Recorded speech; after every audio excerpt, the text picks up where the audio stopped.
Paano mawawala ang uling sa kaldero mo? Mauling yan, di ba? Yung heavy duty na kalan mo, mauling yun eh. So, kailangan mawala yan. Eto, tuturo ko sa iyo kung paano to ha. Panoodin mo to. Napakabilis lang nito. Napakabilis lang nito ha. Turuan kita. Kung bago sa channel ko, mag-subscribe ka na.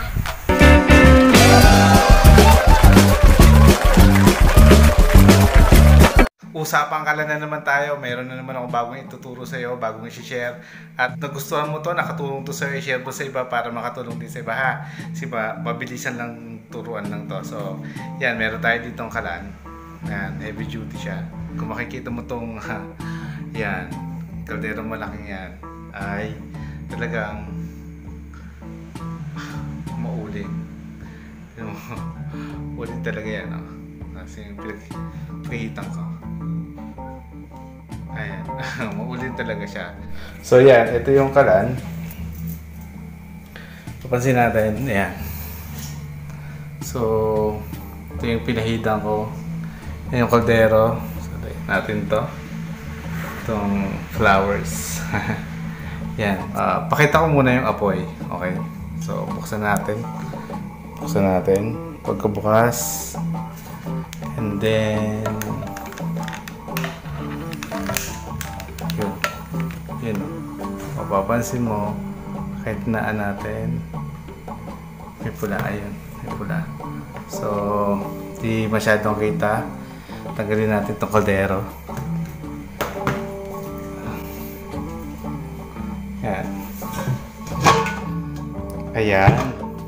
Ayan. So ito yung problema. At lakasan ko siya. Ang pula niya, di ba? Ganyan. Tapos mahihina lang. Wala. So siya yung nagkukos ng uling. Minsan na hindi makadaan yung gas. Minsan kung luma na to, ito kasi bago pa.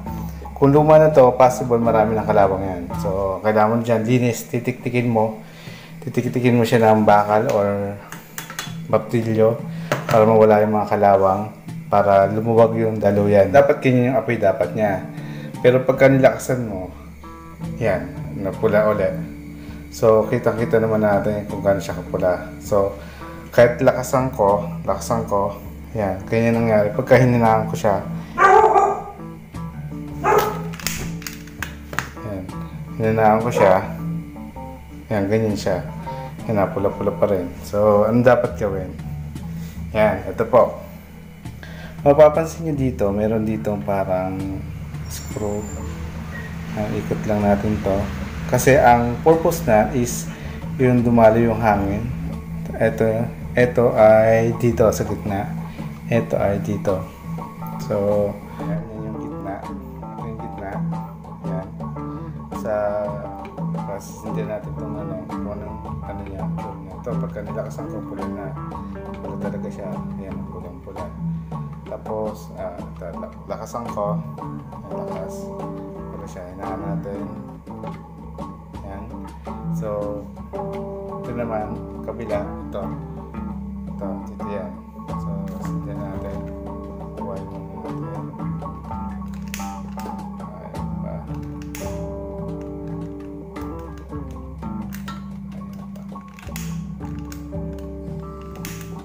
Ayan.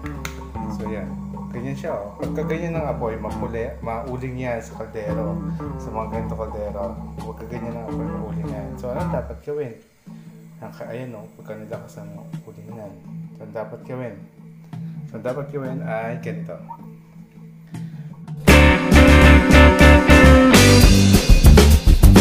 Higito nyo to. Ayan, bubuksan lang natin yan. So, ito po, ito naman, ito yung sa gitna. Gagalawin ko, ito yung apoy niya. Apoy niya. Lakasan natin ng konti. Yan. Nilakasan ko. Yan. Ngayon, pipihitin natin to. Palalaki natin yung siwang. Yan. Pipihit ko. Ito na siya. Ayan. So, dapat ganyan yung magiging apoy. So, ito lang po yung dahilan.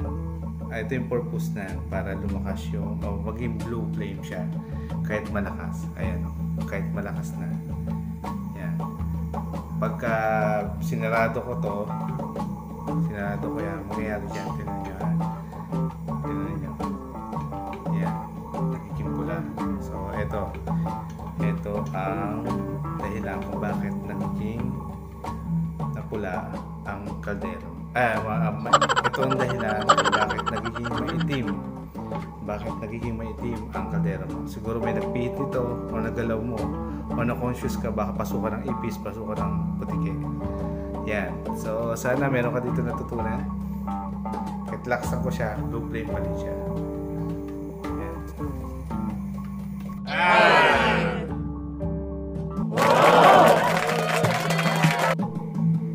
Yun, sana meron ka ditong natutunan at kung natutunan mo, may ulit pa. May ulit pa ako. Sa mga natutunan mo to, share mo to sa iba para makatulong din sa iba ha. Sige, salamat sa panonood mo at sa pag-like mo, pag-share mo nito at pag-comment. Mag-comment ka kung meron kang mga katanungan na sa kalan. Tanungin mo lang ako and then sasagutin ko yan ayon sa kakayahan ko. Sagutin yan, okay? So, para sa ito.